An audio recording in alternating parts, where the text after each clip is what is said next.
She thought justice had been served. The corrupt cop was behind bars. The case was closed, or so she believed. But when the threats started again, when the shadows watched her every move, she realized the fight wasn't over. It was just beginning. How do you take down a system designed to protect its own? Stay with us. Monica Harris pulled into her driveway just as the last rays of the Georgia sun stretched across the quiet suburban street. The drive home had been long, filled with the kind of traffic that made Atlanta notorious. The moment she turned off the engine, a familiar feeling crept over her, a subtle but persistent weight in her chest. She was home, but something felt off.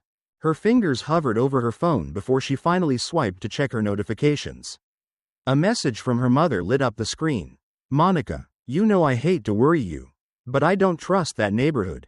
Just be careful, okay? Call me later." Monica sighed, shaking her head with a small smile. Her mother had never quite been at ease with her decision to buy a house in this area. It was a beautiful place, tree-lined streets, neatly trimmed lawns, and a strong sense of order. But Monica had always been aware that she was different from most of her neighbors. She was one of the few black homeowners here, and she had felt the weight of that difference more than once. She grabbed her purse and stepped out, the evening air thick with lingering summer heat. As she walked toward the front door, the distant hum of an engine caught her attention. She turned her head, spotting the slow roll of a police cruiser moving down the street. Monica paused, pretending to check her mail as the vehicle inched forward. The driver, a white officer in his late 40s, watched her with an expression that was hard to read. His gaze wasn't just passing curiosity. It was deliberate, like someone assessing a problem. She knew his name, Officer Todd Wilkins. She had seen him patrolling before. But lately, his presence felt frequent. The cruiser didn't stop, but it moved painfully slow, as if Wilkins was waiting for something. At the end of the block, he pulled over and sat there. Monica felt her pulse quicken. This wasn't just a routine patrol. She exhaled and forced herself to move naturally, unlocking her front door without a second glance in his direction. The feeling of being watched stayed with her as she stepped inside, locking the deadbolt behind her. The house was still and quiet, the way she liked it. She set her purse down, kicked off her shoes, and went straight to the kitchen for a glass of water. The tightness in her chest lingered. She needed to shake this off. Maybe she was just tired. Maybe Wilkins had simply been doing his job. But deep down, something told her otherwise. She pulled out her phone again and opened a text thread with Angela, her best friend since college. "Saw that cop again. Wilkins. He was just sitting at the end of my street." Angela's reply came within seconds. "Monica, that's not normal. You need to be careful." Monica tapped out a response, hesitated, then deleted it. What was she supposed to say? That she felt uncomfortable in her own neighborhood? That a look from a police officer was enough to unsettle her? Angela was right, though. This didn't feel normal. She made her way to the living room, setting her glass down before grabbing the TV remote. But before she could turn anything on, a thought struck her. She had security cameras. A slow, uneasy breath escaped her lips as she pulled up the app on her phone, scrolling through footage from the last few nights. The tension in her stomach tightened. Wilkins' cruiser had been parked outside her house multiple times over the past week. Always late at night, never for long, just sitting there, watching. Monica's fingers gripped the phone tightly. This wasn't just in her head. She quickly tapped out another message to Angela. "He's been out there before.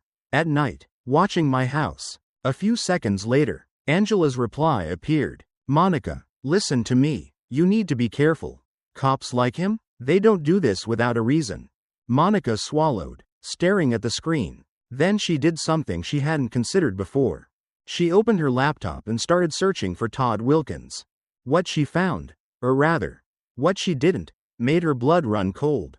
There was almost nothing on him. No social media, no news articles, just a standard mention on the police department's website. For someone who had clearly been on the force for years, that felt unusual. A chill ran down her spine. This wasn't over. It was just beginning. Monica woke up to the soft hum of her alarm, the gentle chime filling the quiet of her bedroom. For a moment, she stayed still, staring at the ceiling, letting the remnants of sleep fade away. But as soon as her mind cleared, the uneasy feeling from the night before settled back into her chest. The image of Wilkins' patrol car sitting outside her home, unmoving, watching. It lingered in her thoughts like a stain she couldn't scrub away. She shook her head, exhaling. Maybe she was overthinking it. Maybe it was nothing. Monica forced herself into the rhythm of her morning routine. Shower. Coffee. A quick skim of the news, but the tension never fully left. By the time she arrived at her clinic, she had managed to push the discomfort aside. At least for now, the day was packed with patients. Back-to-back appointments that kept her too busy to dwell on anything else. It wasn't until she was locking up her office, keys jingling in her hand, that the nagging feeling crept back in. She debated going straight home but decided instead to stop by the grocery store. She needed a few things, and the errand might help her unwind. The supermarket was only a few blocks away, a place she had been to dozens of times. The fluorescent lights were harsh, but the familiar routine of walking down the aisles, filling her cart, provided a small comfort. She moved through checkout, made small talk with the cashier, and pushed her cart toward the parking lot. But as she approached her car, a sliver of unease slid down her spine. A police cruiser was parked just a few spaces away. She slowed her steps, her grip tightening on the handle of the cart. The car wasn't running, but it wasn't empty either. Wilkins. The driver's door opened, and he stepped out with practiced ease, his expression unreadable. Monica stopped a few feet from her car, forcing her voice to stay level. "Evening, officer." Wilkins smiled, but it was the kind of smile that never quite reached the eyes. "Dr. Harris," he said, nodding slightly. "Out late tonight?" Monica's fingers flexed against the metal of the cart. "It's barely past 8, she said. Wilkins tilted his head, glancing at the bags in her cart before letting his gaze drift back to her. "Just doing my rounds," he said. "Neighborhood's been seeing some suspicious activity lately." Something in the way he said it made her stomach tighten. "Suspicious activity?" she repeated. Wilkins nodded. "Yeah, unfamiliar cars. People out late who don't usually belong." Monica caught the underlying message immediately. Wilkins wasn't talking about crime. He was talking about her. She inhaled slowly, keeping her expression neutral. "Well, I'm sure the neighborhood appreciates your vigilance, officer." Wilkins studied her for a moment before letting out a small chuckle. "You mind showing me some ID?" he asked. "Just routine." Monica's jaw tightened. Routine. There was nothing routine about this. She had lived in this neighborhood for years. She owned a house here. She had never once been asked for identification while standing next to her own car. Monica glanced around. A few people were in the lot. An older couple loading groceries. A teenager scrolling through his phone, but no one was paying attention. She turned back to Wilkins. "Am I being accused of something?" Wilkins gave a slow shake of his head. "No, ma'am. Just a safety measure." Monica considered her options. She could comply, hand over her license, let this moment pass as just another uncomfortable but unavoidable encounter. Or she could push back. She straightened slightly. "I don't think that's necessary." Wilkins' expression didn't change, but there was a shift in his stance. The moment stretched between them, heavy and unspoken. Then, finally, Wilkins exhaled, shaking his head like he found the whole thing amusing. "Relax, Doc," he said, stepping back. "I was just looking out for the community. You never know who might be lurking around." There it was again, that thinly veiled warning. He gave her a final glance before turning and walking back to his cruiser. Monica waited until he was inside before opening her car door. As she pulled out of the lot, she checked her rearview mirror. Wilkins was still there, watching her drive away. She kept her hands steady on the wheel, her breath measured, but her mind was already racing. The moment she got home, she locked the door behind her and set the grocery bags down on the counter. Then, her phone vibrated. A new message. No number, no name, just a single line of text. "Stay out of it. Be smart." Monica's stomach dropped. She read the message twice, her heart pounding. Then she did the only thing she could think of. She screenshot the message and sent it to Angela. Seconds later, her phone rang. Monica picked up without hesitation. "Monica." Angela's voice was urgent. "What the hell is going on?" Monica swallowed hard. I think Wilkins just made his first move. Monica sat in her living room, phone resting on the coffee table, its screen still glowing from the last message she had read. The words lingered in her mind, as if they had been burned into her memory. She reached for her glass of water, but her hand hesitated midway. Her thoughts were scattered, her nerves wound tight. She opened the security camera app again, her eyes scanning the recorded footage from the grocery store parking lot. The grainy black and white video showed her interaction with Wilkins, him stepping out of his car. That forced smile, the way his posture shifted when she refused to comply. But there was nothing beyond that. No suspicious figures, no sign of anyone who could have sent the message. She clicked over to the live feed from her home security system. Watching as the night stretched over her neighborhood, the streetlights cast long shadows across her lawn. The air outside still. Everything looked normal, but normal was deceptive. Her gaze drifted back to the message. It was still there. No number, no name, just a warning. She knew she should delete it, put it out of her mind. But instead, she let the phone sit there, its presence a silent reminder that someone, maybe Wilkins, maybe not, was watching. Monica didn't sleep well that night. By the time morning came, the tension in her chest remained. But she forced herself to shake it off. She needed a distraction, something to clear her head. She stepped outside, inhaling the crisp morning air. The sun had barely risen, casting a golden glow over the backyard. The water in the pool shimmered, reflecting the sky above. It looked inviting, calm, exactly what she needed. She changed into her swimsuit and stepped onto the deck, stretching briefly before lowering herself into the water.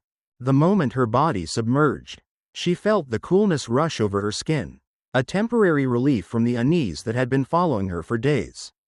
She moved through the water with slow, measured strokes, letting the rhythm soothe her thoughts. Then, as she floated on her back, her nostrils flared. There was a sharp, chemical tang in the air. She frowned, turning onto her stomach and gliding toward the edge of the pool. Chlorine, she thought. Maybe she had overdone the chemicals when she last treated the water. But as the minutes passed, an uncomfortable warmth spread across her skin. She slowed, her strokes faltering. The sensation intensified, a prickling burn, as if something was searing into her flesh. Monica gasped and scrambled toward the steps.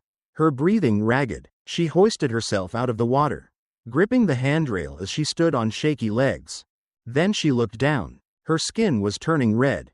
Tiny welts began to form along her arms, spreading across her torso. Her breath hitched, panic setting in. She bolted inside, dripping water across the hardwood floor as she rushed to the bathroom.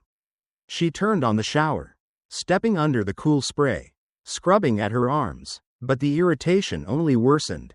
By the time she stepped out, her skin was blotchy, her reflection in the mirror showing inflamed patches across her body. Something was wrong. Her hands trembled as she grabbed her phone and dialed. "Angela," she said the moment the line connected, her voice unsteady. "What's wrong?" Angela's voice was instantly alert. "I think." Monica inhaled sharply. "Something's in my pool." Angela's pause was brief but heavy. "I'm coming over." "No," Monica said quickly. "I need to get to the hospital." She threw on a pair of loose sweats and a hoodie, ignoring the way the fabric rubbed against her irritated skin. Her car keys jingled as she grabbed them, her movements quick and jerky. The drive to the hospital was a blur. When she finally arrived, she bypassed the main entrance and went straight through the employee access doors. A familiar nurse, Rachel, looked up in surprise. "Monica, are you okay?" Monica pulled back her hoodie sleeve, revealing the angry red welts.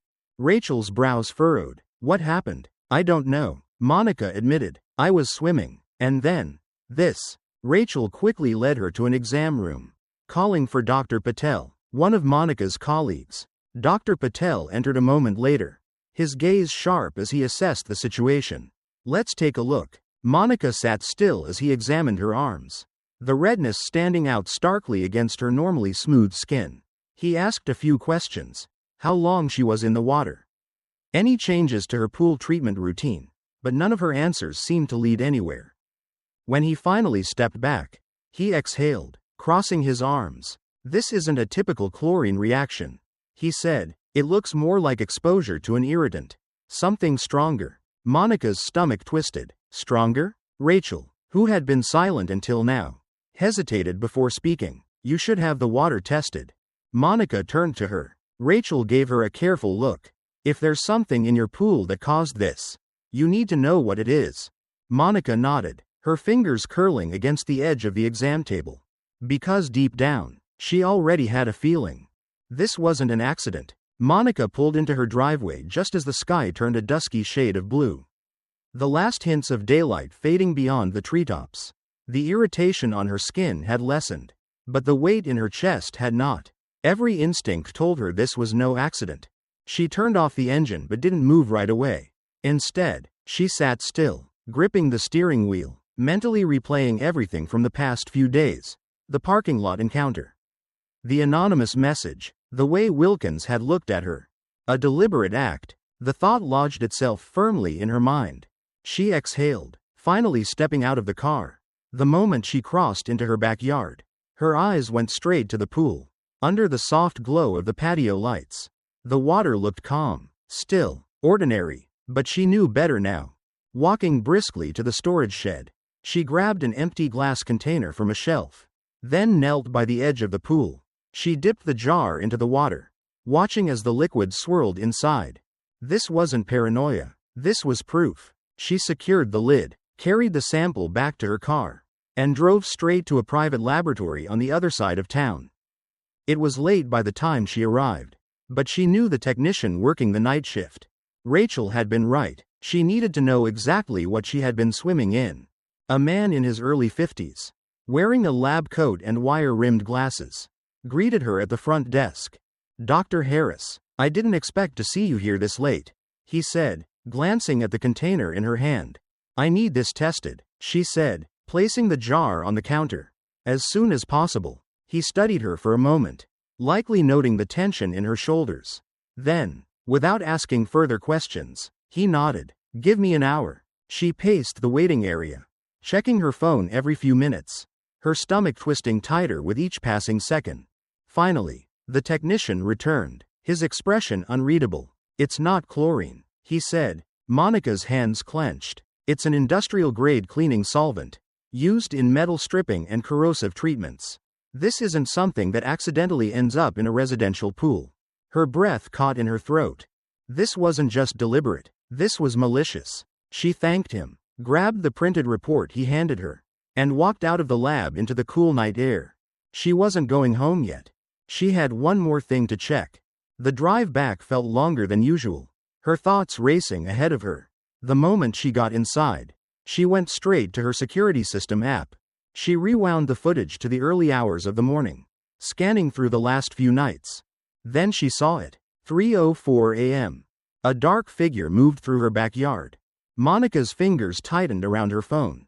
She slowed the footage. The man carried a large plastic container, his movements precise, methodical. At first, his face was obscured by the angle of the camera. But then, just for a second, he turned slightly toward the glow of a street lamp. And she saw him. Wilkins, even with a baseball cap pulled low, even with his back mostly turned. She recognized his build, his posture, his uniform. Her chest tightened, her breath quickening. He had done this. A police officer, an officer sworn to protect the community, had crept into her backyard in the dead of night and poisoned her pool like a criminal. Her vision tunneled, pulse pounding in her ears. This wasn't intimidation anymore. This was an attack. She needed help. Monica grabbed a flash drive, quickly downloading the footage, then sent the file to Marcus Lee, a civil rights attorney she had known since college. A minute later, she was on the phone with him. Marcus, she said, voice tight, I need you to look at the video I just sent you. A pause. Then, give me a second. She could hear the faint sound of typing on his end, the click of a mouse. Then silence. A long, heavy silence. Monica, he said finally, do you know what this means? I do, she said, her hands trembling, but I don't know what to do next. Marcus let out a slow breath. You need to file a report. Immediately. This isn't just misconduct, this is criminal. But listen to me. Wilkins isn't acting alone. The system protects guys like him. Monica swallowed. You think they'll cover for him? I don't think, Marcus said, I know. She shut her eyes, nodding to herself. I don't care. I'm going in. Marcus was quiet for a moment. Then he said, I'll meet you there. She hung up, grabbed the flash drive, and headed to her car. The drive to the police station felt surreal. Every streetlight, every passing car, every shadow seemed sharper, heavier. By the time she stepped inside the station, her resolve was steel. She approached the front desk, heart hammering but her voice steady. I need to file a formal complaint, she said, sliding the flash drive onto the counter. The officer at the desk barely glanced up. What's it regarding? An officer trespassed on my property and tampered with my private pool. She said, I have video evidence. That got his attention. He reached for the drive, plugging it into the computer. Monica watched as his expression shifted. The moment Wilkins' face appeared on the screen, the officer's jaw tightened. Then, something changed. His face smoothed, his demeanor almost bored. He removed the flash drive, placed it back on the counter, and gave her a thin smile. We'll look into it, he said. Monica felt her stomach drop. That's it? She asked. He shrugged. These things take time. Paperwork, investigation procedures. You know how it is.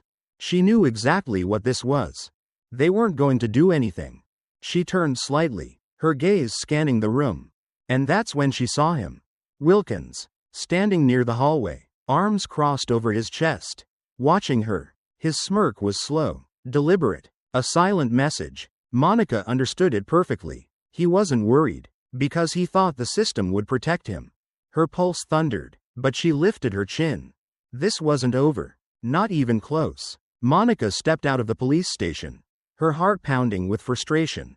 The night air was thick, heavy with humidity, but it did little to cool the heat rising in her chest.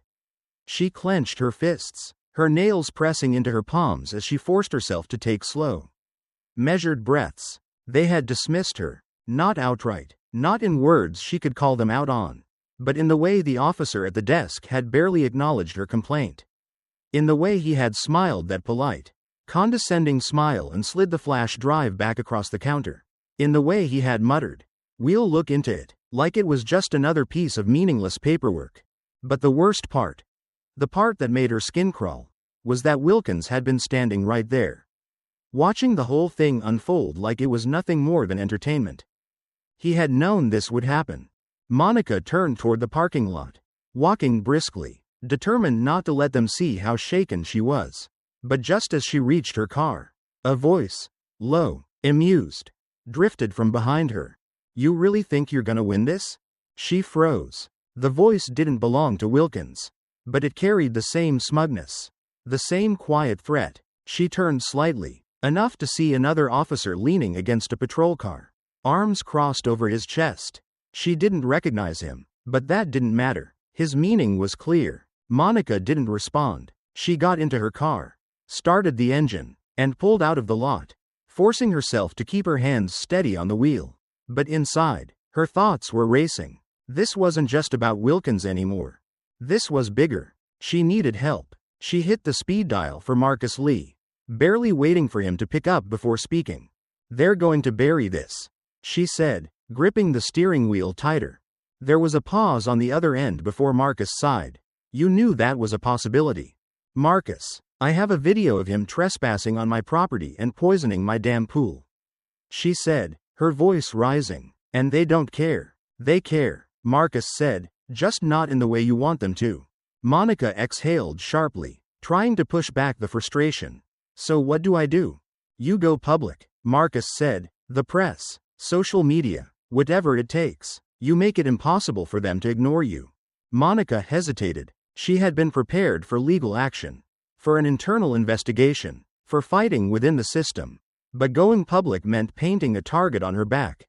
Marcus seemed to sense her hesitation. "I won't lie to you," he said. "If you do this, they'll come after you, not just Wilkins, the people protecting him." Monica closed her eyes for a brief moment, then nodded to herself. "I don't care," she said. "I'm not letting them get away with this." Marcus's voice softened. "Then let's do it right. Give me an hour to make some calls." She hung up and swallowed hard, staring at the road ahead. The battle had just begun. When she got home, She barely had time to set her bag down before a strange sense of unease crept over her. The house was quiet, too quiet. She flicked on the porch light and stepped outside. That was when she saw it. Right there, on her front step, a single bullet casing. Her breath caught in her throat. She knelt down slowly, heart pounding, reaching out to pick it up. It was empty, harmless in itself. But the message was clear. She wasn't just being watched anymore. She was being warned. Her phone vibrated in her pocket. Another anonymous message. Leave town while you still can. Monica stared at the screen, her fingers tightening around the phone. A warning. A threat. She exhaled through her nose, steadying herself. If they thought this would scare her into backing down, they had no idea who they were dealing with. An hour later, she was in her car again, driving toward Marcus's house. They needed a plan, and they needed it now. She turned onto his street, the dim glow of streetlights stretching shadows across the pavement. As she pulled up to the curb, her headlights caught a dark SUV parked a few houses down. A shiver ran down her spine. The moment she stepped out of her car, the SUV roared to life. The tires screeched as it lurched forward, headlights glaring, speeding straight toward her. Monica barely had time to react before something flew through the air, smashing against her windshield. The sound of shattering glass split the night. She stumbled back, heart hammering. The SUV didn't stop.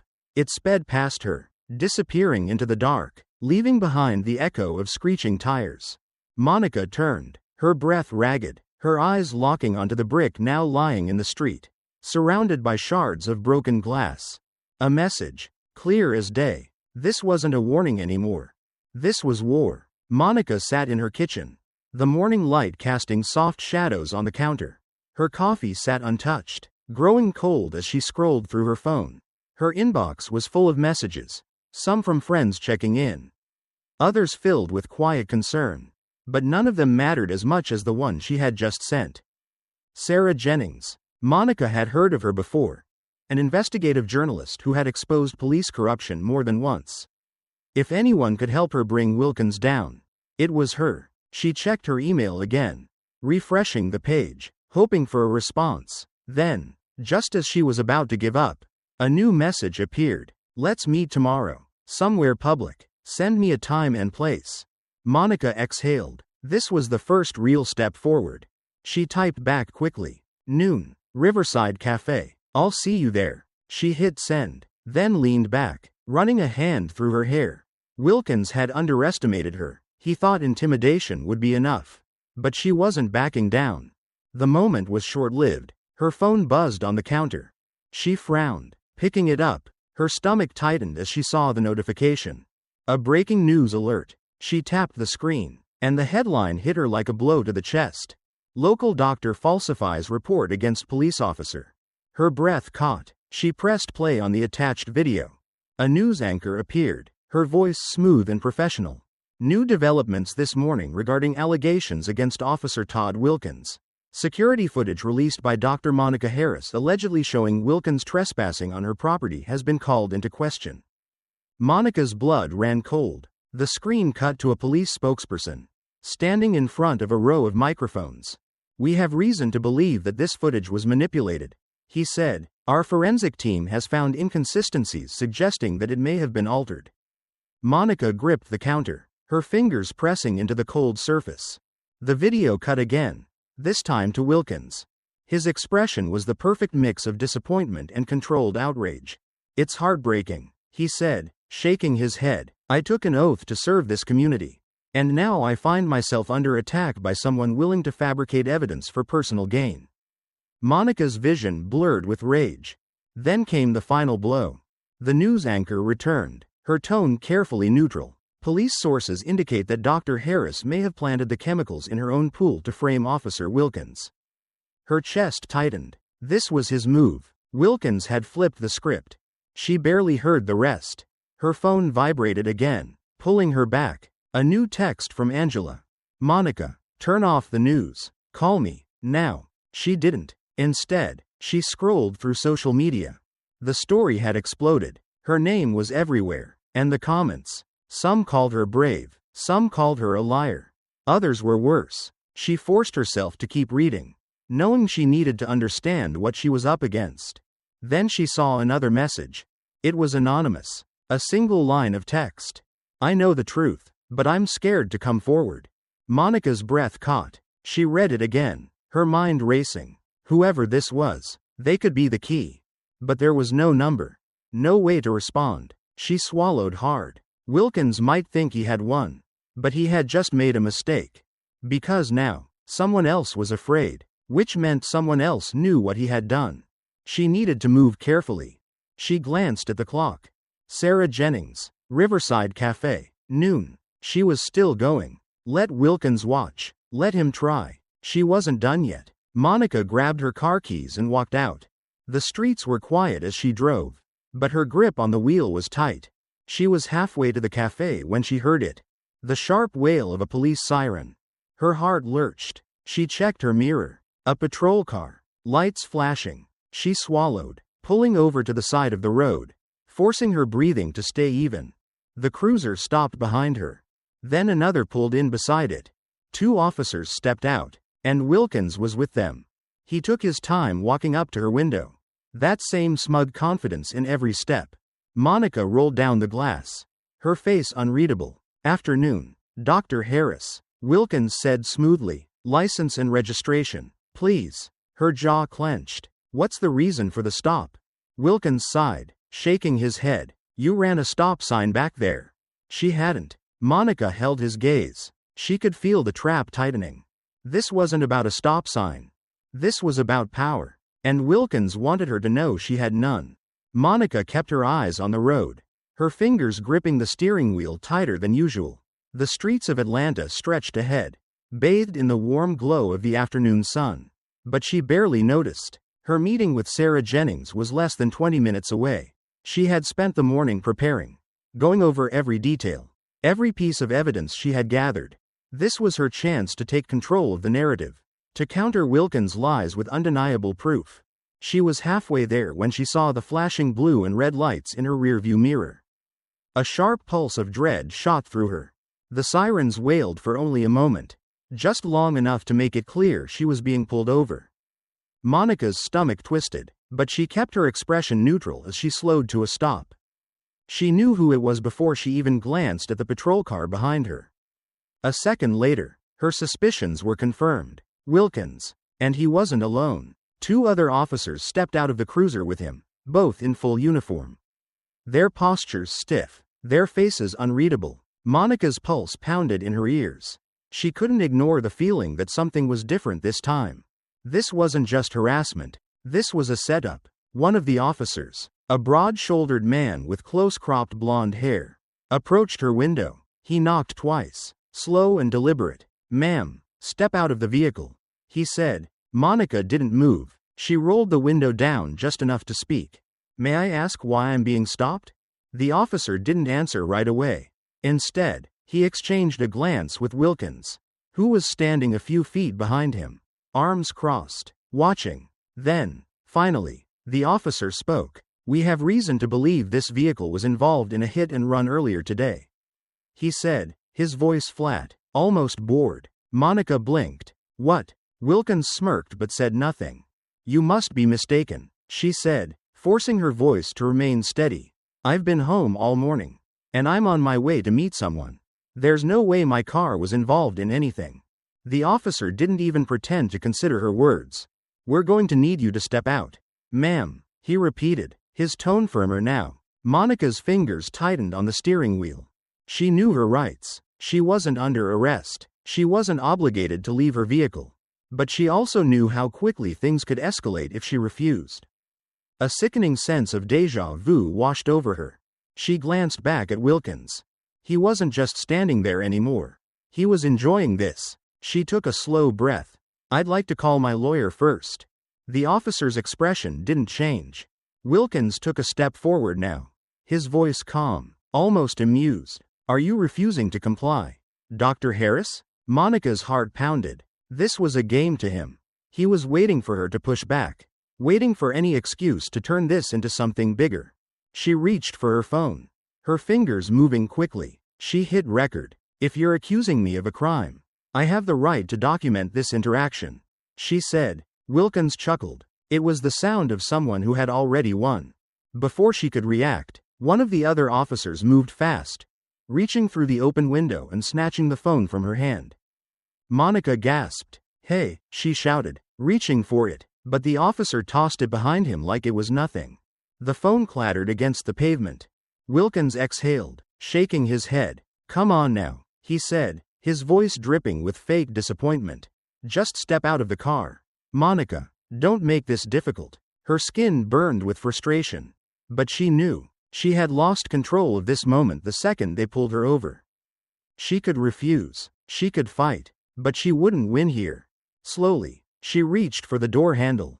She stepped out, keeping her movements measured. One of the officers grabbed her immediately, twisting her arm behind her back. Wait. She barely got the word out before she felt the cold bite of handcuffs snapping around her wrists. Her breath came shallow and fast. She hadn't done anything. She hadn't even resisted. But they had planned this. They had wanted this moment. Wilkins leaned in close, his voice just above a whisper. You really should have just walked away, he said. His breath was warm against her ear, but his tone was ice cold. You're gonna regret this, Monica. Then, as they pushed her toward the squad car, something shifted in the air. The officers faltered. A commotion across the street. Monica turned her head as much as she could. And that's when she saw her. Sarah Jennings, standing on the sidewalk, phone raised, recording. Their eyes met, and in that moment, Monica felt something she hadn't felt all day. Hope. The cell was small, barely larger than a storage closet. A single metal bench lined the wall, and a dim light flickered overhead, casting long, uneven shadows. The air smelled of bleach and stale sweat, a scent Monica would have found clinical in any other setting. But here, it was oppressive. She sat still, hands resting in her lap, willing herself to remain calm. They had booked her under obstruction of justice and resisting arrest.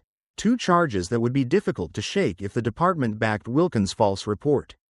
And they would. She knew that the moment they took her fingerprints, the moment they led her through the halls, past other officers who didn't even bother to hide their smirks, the game had shifted. Wilkins wasn't just trying to scare her anymore.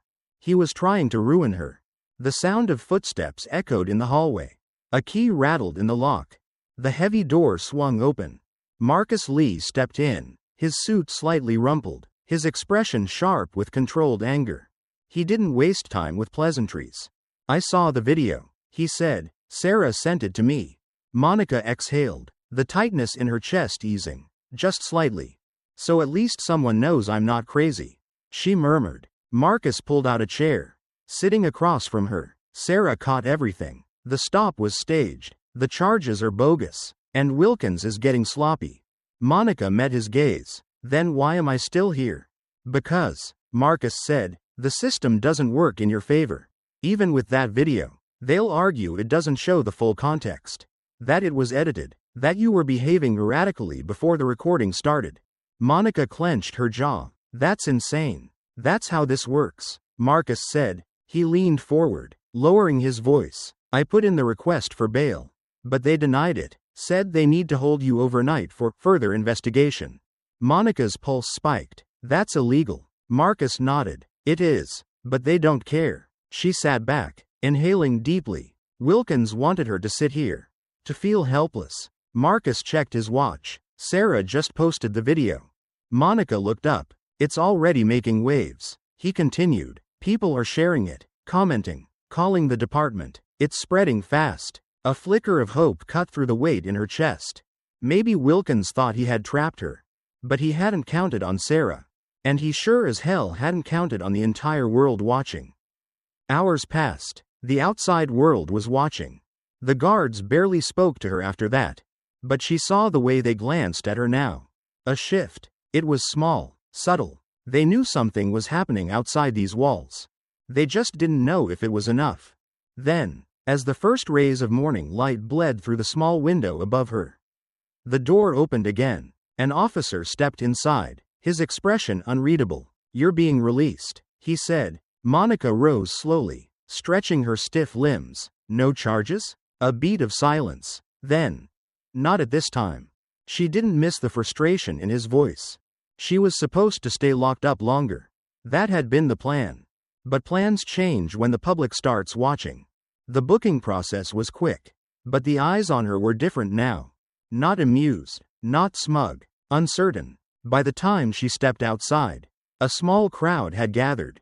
Reporters, activists, curious onlookers. And standing just a few feet away, Sarah Jennings.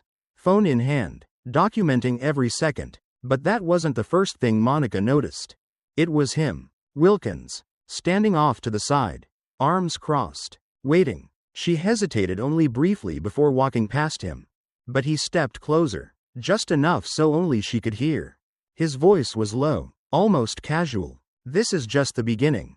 Monica met his gaze, her spine straight. So is the fight, she said. Then she walked away. Monica stepped out of the police station, the sharp morning air hitting her skin like a wake-up call. The night had been long, suffocating in ways beyond the cold concrete walls of her holding cell. But she was out now. She inhaled deeply, straightening her posture as the weight of the moment settled on her. Wilkins was still there, leaning against a patrol car, arms crossed, watching her like a predator waiting to see if its prey would run or fight. She didn't look away. The sidewalk was crowded now. Reporters had gathered, their cameras and microphones aimed at her like weapons, ready to capture whatever came next. The chaos of overlapping questions filled the air. But then, amidst the crowd, she spotted her. Sarah Jennings stood near the front, notebook in hand, her phone raised. She had been there all night, waiting, documenting everything. One of the reporters closest to Monica spoke first. "Dr. Harris, do you have anything to say about your arrest?" Another voice cut in. "Do you believe this was retaliation for your accusations against Officer Wilkins?" Monica kept her hands steady, her gaze unwavering. She wasn't going to give them a panicked response, a soundbite that could be twisted. She took a slow breath, then spoke just loud enough for them all to hear. "I will not be silenced." The cameras flashed, more questions erupted, but she didn't say another word. She had said enough. She turned and walked toward Marcus, who was waiting with her car. Wilkins' smirk never faded, but neither did Monica's resolve. The truth goes public. By the time Monica reached home, her phone was buzzing nonstop. She barely had time to sit before Marcus called. "It's out," he said. "Sarah dropped the article an hour ago. It's already spreading." Monica pulled up the article on her laptop. The headline was bold, damning. "Atlanta doctor arrested after exposing police corruption." The article didn't hold back. It detailed everything. The surveillance footage, the sudden arrest, the clear intimidation tactics. But it was the video attached to the article that was making waves. Sarah had uploaded the footage of Monica's traffic stop, the staged encounter. The aggression, the moment Wilkins' officer grabbed her phone and threw it to the ground. The comments beneath the article were a wildfire. Some were furious. "This is what happens when you stand up to corrupt cops. They try to break you. Wilkins should be on leave. Why is he still walking free?" Others were dismissive. "She's just another troublemaker looking for attention. That video doesn't show everything. Maybe she really did resist." Monica exhaled, leaning back in her chair. "How bad is it?" she asked Marcus. "It's divided," he admitted, "but that's expected. The important part is, it's out there. They can't ignore this anymore. The department tries to control the damage." Hours later, the Atlanta Police Department released a statement. Monica read it slowly, her fingers tightening around the edge of the table. Dr. Harris was lawfully detained following suspicious behavior and failure to comply with police orders. The department remains committed to transparency and due process. And we are conducting an internal review of the incident. Suspicious behavior. She clenched her jaw. They were still painting her as the problem. Marcus texted her before she could even react.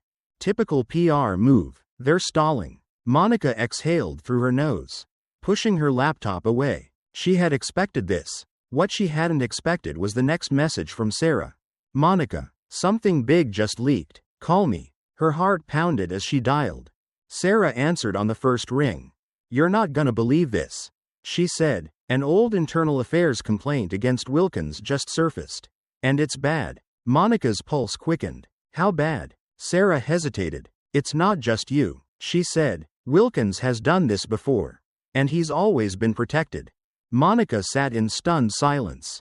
Wilkins wasn't just a bad cop. He was a pattern. Marcus Lee sat in his dimly lit office. A single desk lamp casting a dull glow over stacks of case files. The room smelled of old paper and coffee gone stale. His laptop screen illuminated his face. Eyes narrowed in concentration as he scrolled through documents. Looking for something. Anything. That could tear Wilkins' fabricated reputation apart. He had spent most of the night combing through police reports, lawsuit filings, and internal affairs complaints. Wilkins was careful. His record was clean, too clean. Every accusation, every complaint, had conveniently disappeared before it could reach a courtroom. But then, buried in a set of archived civil cases, he found it. A lawsuit, 4 years old. Jamal Carter versus Officer Todd Wilkins. Marcus clicked it open, his pulse quickening. The details were damning. Jamal Carter, a 24-year-old black man at the time, had been arrested without cause. Wilkins had claimed he saw a concealed weapon in Jamal's waistband. No weapon was ever found. Jamal had spent 3 nights in jail, facing charges that were later quietly dropped due to lack of evidence. But by then, the damage had been done. His family had sued for wrongful arrest and racial profiling. The case had gained brief media attention, only for it to disappear just as quickly. Marcus frowned, scrolling further. There was no official ruling on the case, because the family had left town before it could go to trial. Marcus exhaled, reaching for his phone. Monica picked up on the first ring. "You might want to sit down for this," he said, a lead worth chasing. By the time Monica arrived at Marcus's office, he had printed out everything he found. 4 years ago, Wilkins did the same thing, Marcus said, sliding the documents toward her. Different victim, same playbook. Monica skimmed the papers, her chest tightening. She shook her head. "I don't understand. If they had a case against him, why didn't they follow through?" Marcus leaned back. "Because they were afraid." He tapped a page with his finger. "They moved out of state. The lawsuit was dropped, and no one in the department pushed to reopen it." Monica inhaled sharply. "Where did they go?" "South Carolina," Marcus said, "a small town outside of Charleston." Monica didn't hesitate. "Then that's where we're going. Finding Jamal Carter." The drive to South Carolina was long, but Monica barely noticed. The road stretched endlessly ahead, trees blurring past, the hum of the engine filling the silence. Marcus drove, his grip firm on the wheel, his focus locked on the GPS. "They might not want to talk to us," he warned. "I know," Monica said, "but they need to see what's happening now. They need to see it's not just them." When they finally pulled into the quiet neighborhood, the sun was beginning to dip below the horizon. The houses were modest, lawns neatly trimmed. It was the kind of place people moved to when they wanted to disappear. Marcus checked the address again before parking in front of a single-story home with faded blue shutters. "Here we go," he muttered. They approached the front door.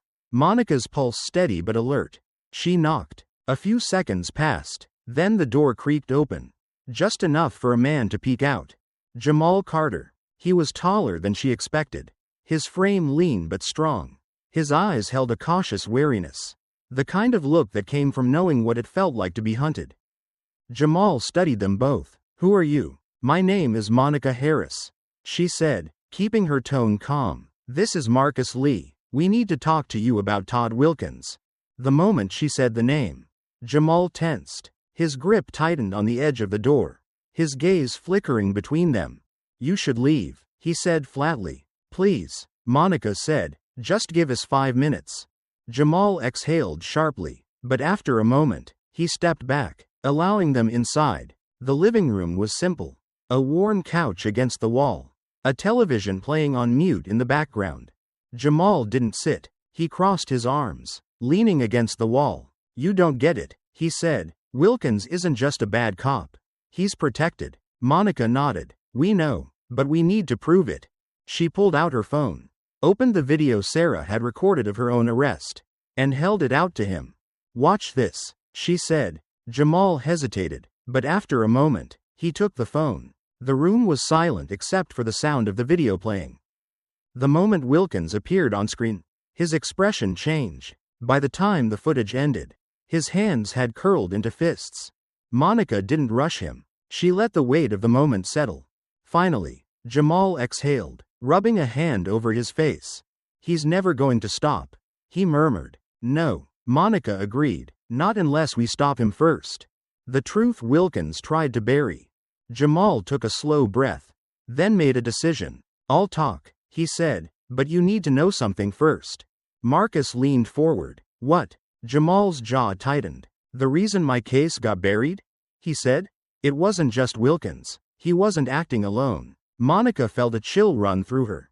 Who protected him? Jamal hesitated, then said two words that made Marcus curse under his breath. Lieutenant Donovan. Monica barely breathed. Richard Donovan. A high-ranking officer. Someone deep in the Atlanta police force. Someone who could make entire cases disappear. Jamal's voice was grim. He made sure no one looked too hard at my case. And if he's still around? He's gonna do the same thing for Wilkins. A shadow in the rearview mirror. They left South Carolina as night settled over the highway. The weight of what they had learned pressing down on them. The road stretched dark and empty ahead. The only sound the steady hum of the engine. Monica stared out the window, her mind racing. Wilkins wasn't just a corrupt cop. He was part of something bigger. Something protected. Marcus tightened his grip on the wheel. We need to be careful. Donovan's not gonna let this go public without a fight. Monica nodded, her hands resting on her lap. Then she caught something in the side mirror. Headlights. Far behind them. Too far to be just another car on the highway. Her stomach tightened. Marcus, she said slowly. He glanced at the mirror. The car was keeping its distance. Never getting closer. Never falling back. Just watching. We're being followed, Monica murmured. Marcus's jaw tightened. Yeah, he said. I see it. The night air felt heavier as Monica and Marcus pulled out of Jamal Carter's quiet neighborhood. The weight of their discovery pressing down on them. The roads stretched dark and empty. The distant glow of Charleston fading in their rearview mirror. Marcus kept his eyes on the side mirror. Don't react, he said, voice low. We're being followed. Monica's grip tightened on the steering wheel. How long? She asked. Since we left Jamal's house. Her stomach twisted. She checked her mirror, careful not to turn her head too obviously. A black SUV. Its headlights dimmed, trailing just far enough to look casual, but it wasn't. Do I keep driving? She asked. No, Marcus said. We don't lead them straight to Atlanta. Take the next exit. She did, veering off the highway and onto a dimly lit road leading to a rundown gas station. The kind of place that looked like it hadn't seen a renovation since the 90s. Monica pulled into a spot near the pumps, cutting the engine but keeping her hands on the wheel. Marcus kept his eyes on the mirror. The SUV didn't pass them. It slowed. Then, 50 yards away, it pulled into an empty lot. Two men stepped out, dressed in dark clothes, not uniforms, but they didn't need them. Their posture, their presence, it was clear. They weren't just watching. They were waiting. Monica exhaled through her nose, forcing herself to stay calm. They're not moving, she said. Marcus nodded. They're sending a message, he said. If they wanted us gone, they'd have done it already. Monica clenched her jaw. They're trying to scare us. Marcus glanced at her. They should be scared of us. She met his gaze. Then let's make sure they are. Piecing it all together. By the time they were back on the highway, the SUV was gone. But its presence lingered in the back of Monica's mind. They were getting too close. Which meant they were on the right track. Marcus leaned forward, rubbing a hand over his jaw. Let's go over what we know. Monica kept her eyes on the road, her thoughts organizing themselves. Wilkins isn't just a bad cop, she said. He's protected. Jamal's case was buried because someone bigger than him wanted it gone.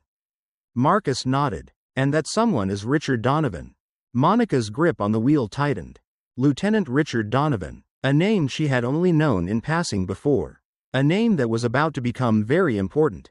What else do we know about him? She asked. Marcus pulled out his phone. Scrolling. He's been with the department over 20 years. Decorated, respected. He runs one of the city's biggest precincts. And he covered for Wilkins. Monica murmured. Marcus nodded. Not just Wilkins. We're talking multiple officers. If we bring Donovan down, we don't just expose one bad cop, we expose an entire network. A chill ran through Monica. This wasn't just about her anymore. It was bigger. And it was dangerous. We need a plan, Marcus said. She nodded. You talk to Internal Affairs. See if anyone there is willing to look into Donovan. If we can get an official investigation started, we can put pressure on them. And you? Marcus asked. Monica exhaled. I talked to Sarah. We make this public. If the department won't act, the public will force their hand. Marcus tapped his fingers against the dashboard. This only works if we hit them from both sides. Monica met his gaze. Then let's hit them hard. The department starts to crack. Marcus made his move first. Through an old law school connection, he secured a quiet meeting with a detective from Internal Affairs, someone who had reason to distrust Donovan. The meeting was brief, careful, and it worked. If you have proof, the detective said, we'll open an investigation. It wasn't a promise, but it was something. Meanwhile, Monica met with Sarah Jennings, sitting across from the journalist in a quiet cafe. She laid everything out. Jamal Carter, Wilkins, the lawsuit that disappeared, Donovan's name tied to all of it. Sarah took furious notes. Can you prove Donovan protected Wilkins? She asked. Monica hesitated. We have Jamal's testimony, she said, but nothing on paper. Sarah exhaled, tapping her pen against the table. Then we find something, she said, and they did. The leak. Late that night, an anonymous email hit Sarah's inbox. The subject line was simple. You're looking in the right place. Attached was a confidential memo from Internal Affairs. A document naming Lieutenant Richard Donovan in connection with multiple cases of misconduct and cover-ups. Somehow, someway, someone inside the department wanted this out. Sarah called Monica immediately. You're not gonna believe this, she said. We just got a goldmine. Monica's pulse pounded. They had proof. They had names. And now, they had a story that no one could ignore. The studio lights were bright, harsh against Monica's skin, but she didn't let it show. She sat upright, her posture strong, her face unreadable. Across from her, Sarah Jennings adjusted the microphone clip to her blouse, her expression calm but serious. The camera operator gave them a quiet countdown. Then, they were live. Sarah turned to Monica, her voice smooth but firm. Dr. Harris, thank you for being here today. Let's start with the night of your arrest. Can you walk us through exactly what happened? Monica inhaled slowly, keeping her emotions in check. I was driving to meet you, she said. I hadn't broken any laws. But I was pulled over by Officer Todd Wilkins and 2 other officers. They fabricated a charge, took my phone, and arrested me on the spot. A clip from Sarah's video played on the screen. Wilkins smirking as Monica was dragged out of her car. The obvious abuse of power caught in high definition. Sarah turned back to the camera. What you're watching, she said, is the reality that many Black Americans face in this country. An officer using his badge as a weapon.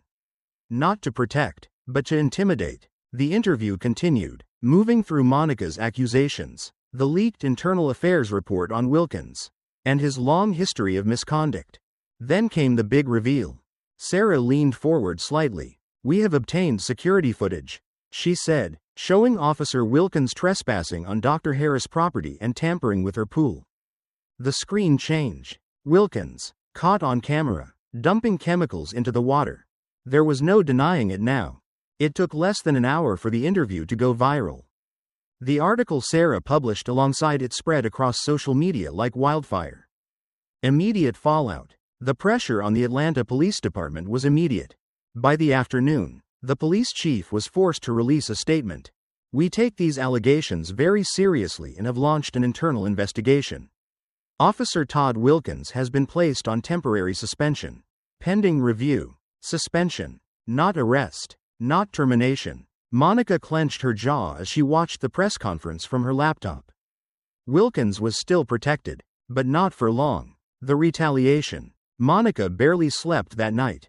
Her house was dark, the only light coming from the glow of her laptop as she read through the endless flood of messages, some supportive, some vicious. Then, around 3 a.m., the alarm went off. A piercing, deafening wail. Monica shot up, Heart hammering. She grabbed her phone, flicking open the security camera app. The feed was black. Her stomach dropped. She ran to the living room, her breath short. The alarm was still blaring, echoing through the neighborhood. Then, a creak, a sound from the back door. She grabbed a kitchen knife, every muscle in her body tense.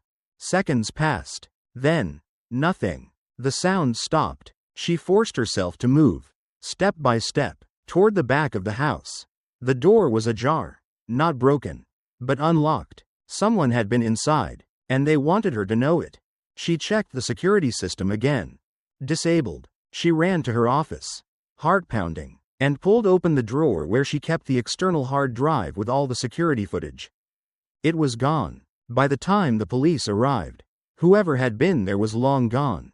And, of course, there was no sign of forced entry. No footprints. No evidence. It was as if it had never happened. Marcus arrived 20 minutes later, his face unreadable but his hands clenched into fists. This wasn't random, he said. This was Wilkins, or Donovan, or both. Monica exhaled shakily. They're trying to send a message. Marcus shook his head. No, they're trying to erase proof. Wilkins faces betrayal. At the same time Monica was dealing with the break-in, Todd Wilkins was facing a problem of his own. Sitting in a dark office at the police precinct, he was not alone. Lieutenant Richard Donovan stood across from him, his expression unreadable. You screwed up, Donovan said flatly. Wilkins frowned. This isn't on me. She's the one making a scene. Donovan leaned forward, lowering his voice. Do you think I care about Harris? You got yourself caught. That footage? The press? That's your fault. Wilkins's stomach twisted. So what? You're throwing me under the bus? Donovan's face remained blank. I'm protecting myself. Wilkins felt a chill crawl up his spine. They had always worked together, always covered for each other. But now, Donovan was cutting him loose. Before Wilkins could argue, Donovan stood up. The department needs a scapegoat, he said, and you're it. Then, he walked out, leaving Wilkins alone. The email that could end everything. The next morning, Monica sat at her kitchen table, sipping coffee with shaking hands. Her phone buzzed. An anonymous email. The subject line was blank. She hesitated, then clicked it open. Inside was a single attachment. A scanned document. She scrolled down, her breath catching as she recognized the signature at the bottom. Lieutenant Richard Donovan. The document was a signed internal memo, proving that Donovan had personally covered up Wilkins' misconduct in the Jamal Carter case. And if Donovan was caught protecting one bad cop, then the entire system could crumble. Monica leaned back, exhaling slowly. They had just given her the key to bringing them all down. The document sat between them on Marcus's dining table, its pages spread out like pieces of a puzzle, each one more damning than the last. The anonymous leak had come from inside the department, someone who wanted to see Donovan fall. Monica leaned forward, tracing the lines of text with her eyes, her heartbeat loud in her ears. This is it, she said. This is the proof we needed. Marcus exhaled, rubbing his temples. It's more than that. This isn't just about Wilkins. It's about the entire damn system. He tapped his finger on a section of the document, an internal email exchange between Wilkins and Donovan. The words were clinical, void of emotion. Wilkins. The Carter kid won't talk. We took care of it. Donovan. Good. The fewer questions, the better. Keep an eye on the family in case they change their mind. Monica's stomach twisted. They hadn't just arrested Jamal Carter. They had made sure he disappeared. Marcus flipped through more pages. And this, he pointed at another section. A blacklist. A record of every civilian who had ever filed a complaint against the department, along with notes on how they were dealt with. Some had been arrested on fabricated charges. Some had lost their jobs. Some had simply vanished. Monica swallowed hard. If this gets out, she said, it won't just take down Donovan. It could shake the entire department. Marcus nodded. Which is why we need to move fast. Before they find out we have it. Taking it public. Monica didn't hesitate. She forwarded the entire document to Sarah Jennings. Within an hour, Sarah called back, her voice sharp with urgency. This is bigger than I thought, she said. I'll publish everything by morning. Monica exhaled. We need this out in the open. Once it's public, they won't be able to silence it. Sarah didn't waste time. By sunrise, the article was everywhere. Immediate fallout. The story hit national news within hours. Leaked documents exposed systemic corruption in the Atlanta Police Department. Social media exploded. News anchors dissected every detail. Activists flooded the streets, demanding resignations. And then, the police chief was forced to speak. At a hastily arranged press conference, he stood stiffly behind a podium, cameras flashing in his face. "We take these allegations seriously," he said, his voice measured. "An internal investigation will be conducted. Lieutenant Richard Donovan has been placed on administrative leave pending further review." Monica watched the broadcast from her laptop. She should have felt victory. Instead, all she felt was unease. Donovan was too powerful to go down this easily. And Wilkins? He had gone silent. Wilkins loses control. Wilkins sat alone in his apartment. The walls closing in. His phone buzzed on the table. But when he saw Donovan's name, he hesitated. He had called Donovan 3 times already. No response. He tried again. Straight to voicemail. Wilkins slammed the phone down, his chest tightening. He had been loyal. He had followed every order.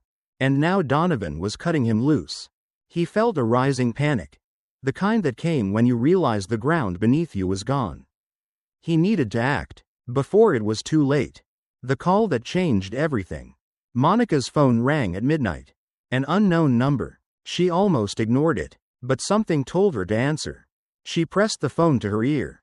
"Hello?" A beat of silence. Then, "Monica." She went rigid. It was Wilkins. Her hand clenched around the phone. "What do you want?"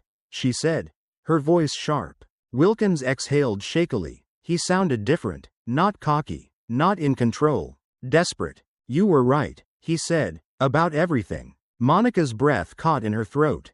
Wilkins swallowed hard. "I need to meet, alone." Monica hesitated. Every instinct screamed trap. "Why?" she asked. Wilkins let out a bitter laugh. "Because if I don't tell you the truth now," he said, "I won't live long enough to tell anyone else." Monica sat in her car, gripping the steering wheel so tightly her knuckles turned white. The streetlights above cast long, distorted shadows over the empty parking lot ahead. She could feel her heartbeat in her throat. Wilkins had chosen this place for a reason. A desolate lot on the outskirts of the city. Abandoned and forgotten. No cameras. No witnesses. Marcus's voice echoed in her head. "This is a setup, Monica. He's desperate. Desperate men are dangerous." She had almost turned him down. Almost ignored the call. But something in Wilkins' voice had rattled her. "If I don't tell you the truth now, I won't live long enough to tell anyone else." What if he was right?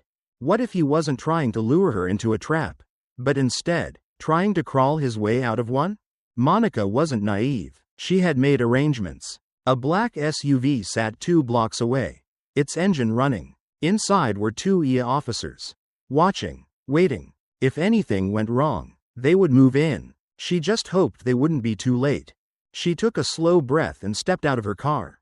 The confrontation. Wilkins was already there, leaning against his car, his posture tense. He wasn't wearing his uniform. No badge, no gun in sight. But Monica wasn't stupid enough to assume he wasn't armed. She approached carefully, stopping a few feet away. Wilkins looked up, and for the first time since this all started, he looked afraid. Not angry, not smug, just a man who knew the walls were closing in. "You actually came," he muttered. Monica crossed her arms. "Start talking." Wilkins exhaled, running a hand through his short-cropped hair. He looked exhausted, like he hadn't slept in days. "This whole thing," he said, voice raw, "it's bigger than just me. You think Donovan is the head of this? He's not. He's just another cog in the machine." Monica narrowed her eyes. Wilkins laughed, bitter. "They don't care about me," he said. "You think Donovan is cutting me loose to save himself? He's cutting me loose because someone else told him to." Monica's stomach tightened. "You have proof?" she asked. Wilkins let out a hollow chuckle. "You don't get it, do you? I am the proof." He reached into his jacket pocket. Monica tensed. Wilkins noticed and froze, raising both hands. "Relax," he muttered. "If I wanted you dead, you'd be dead. Slowly, he pulled out a flash drive. He held it up between two fingers. "This," he said, "is my insurance policy." Monica's eyes locked onto it. "What's on it?" Wilkins smirked. "The names of every officer involved. Every single one. Payoffs. Case cover-ups. Fake reports. Everything." Monica felt her pulse quicken. This was it. This was what they needed. "What do you want?" she asked. Wilkins' smirk faded. "A deal," he said. "You make this go away. And I give you everything." Monica's jaw clenched. "You want me to drop the charges?" Wilkins nodded. "You take me down. Fine. But nothing changes. Another guy takes my place. And the system keeps running. You want real justice? Take the deal." Monica stared at him, her mind racing. If he was telling the truth, this flash drive could expose something much bigger than just Wilkins and Donovan. But could she trust him? Ia moves in.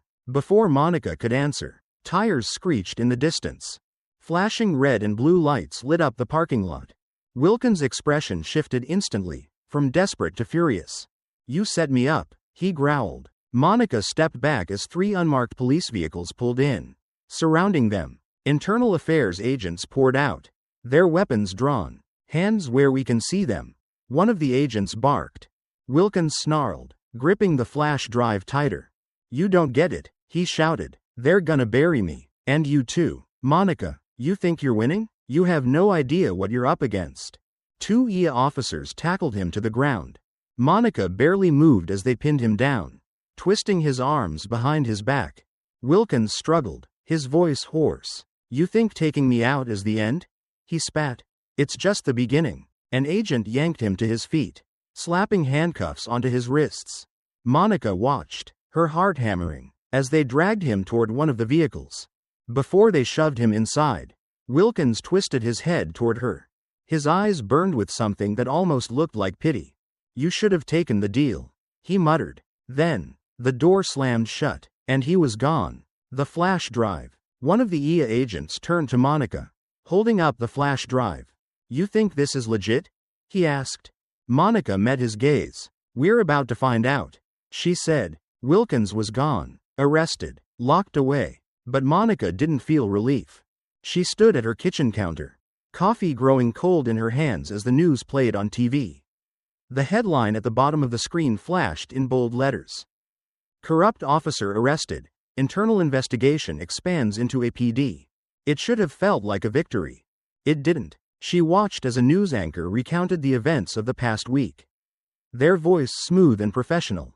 "Officer Todd Wilkins, suspended from the Atlanta Police Department, has been formally charged with misconduct, obstruction of justice, and abuse of power. The Internal Affairs Division has now expanded its investigation to examine broader allegations of systemic corruption within the department." A new image appeared. A crowd of protesters gathered outside APD headquarters, holding signs that read, "No justice, no peace, accountability now. We deserve better." Monica exhaled. Some people were celebrating Wilkins' arrest, calling it a step forward. Others weren't so sure. One protester spoke into a microphone. "Locking up one bad cop doesn't fix the system. Wilkins is just the tip of the iceberg." The camera cut to a counter-protest. A group waving thin blue line flags. Their faces twisted in anger. A middle-aged man, a former officer, shook his head at the reporter. "This is an attack on law enforcement," he said. "These so-called activists don't know what it's like out there. They're making it impossible for good cops to do their jobs." Monica turned off the TV. The battle wasn't over. Donovan refuses to fall. Wilkins' arrest had shaken the system. But Richard Donovan? He was still standing. Monica opened her laptop and scrolled through the latest reports. Lieutenant Richard Donovan has been placed on administrative leave pending investigation. She clicked on a live press conference. Donovan stood behind a podium, flanked by two attorneys. He looked unbothered. No fear in his eyes. No remorse. Of course not, Monica thought. The first reporter fired off a question. "Lieutenant Donovan, are you concerned about the allegations that you helped cover up misconduct?" Donovan gave a practiced sigh, shaking his head. "Look," he said, voice smooth. "I've dedicated 20 years of my life to this department. I've followed orders. I've upheld the law. And now, Because of some politically motivated witch hunt, my career is being destroyed? A second reporter pressed harder. There are documents linking you directly to Officer Wilkins' misconduct. Are you denying that you had any involvement? Donovan's attorney cut in before he could speak. My client has no further comments at this time. Monica clenched her jaw. Donovan wasn't scared, because he still had protection. Someone in the department was still covering for him. And if he didn't fall, nothing would change. The impossible decision. Monica slammed her laptop shut. Marcus, sitting across from her, sighed. You know what this means, he said. Monica already knew. If Donovan wasn't going down voluntarily, she had to take him down herself. Marcus leaned forward, lowering his voice. We have enough to put him on trial, he said, but it won't stick unless you testify. Monica's stomach tightened. You're asking me to go to court? She asked. Marcus nodded. You're the one who exposed all of this. You're the one who saw it firsthand. If you go on the stand, tell the world what Donovan did. There's no way he walks free. Monica ran a hand through her hair. If she testified, she would win. But she would also become a target. More than she already was. And the people protecting Donovan? They wouldn't just let that happen. Marcus could see the hesitation on her face.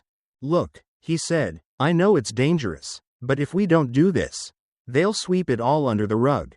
And you and I both know, if Donovan walks away clean, he'll come after you next.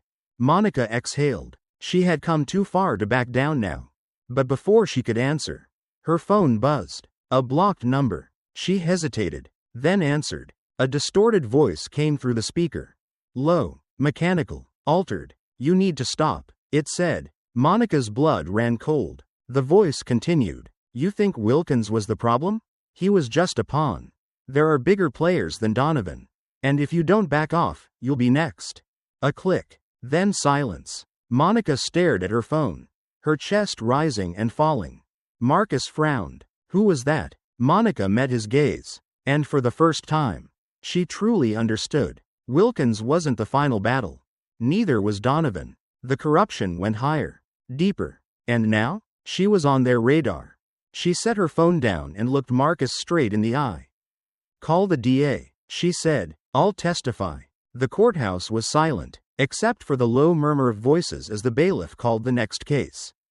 Monica sat in the front row, her hands clasped in her lap, trying to steady her nerves. She had spent months waiting for this moment.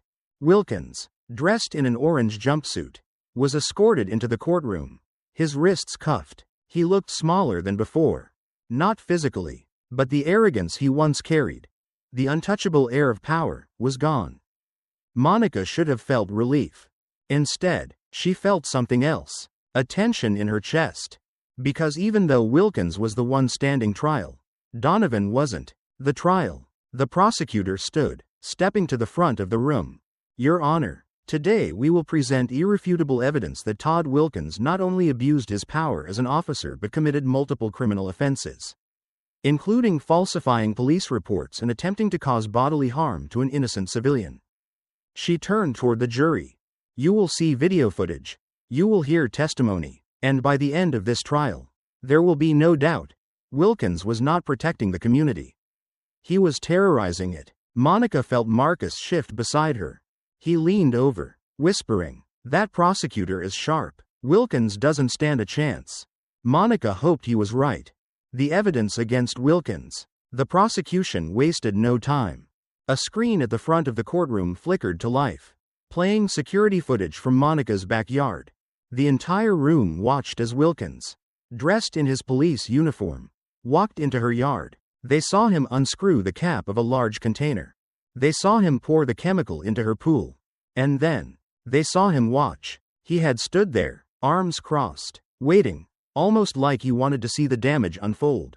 Monica felt a chill crawl up her spine. The prosecutor turned back to the jury.